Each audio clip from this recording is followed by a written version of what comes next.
Hi, I'm Ron Angeles. Hi, I'm Andrew John Puen. And sasagutin namin ang mga question nyo from Reddit and TikTok.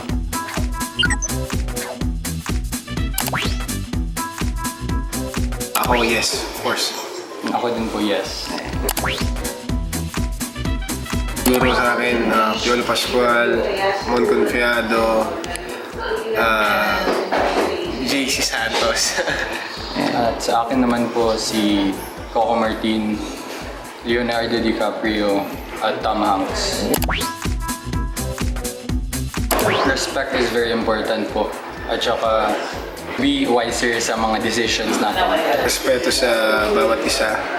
And hanggat maaari kung kaya natin wag nang ipakalat pa yung mga ganito kasi it's not a good thing.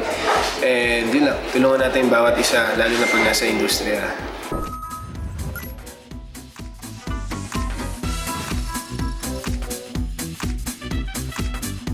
More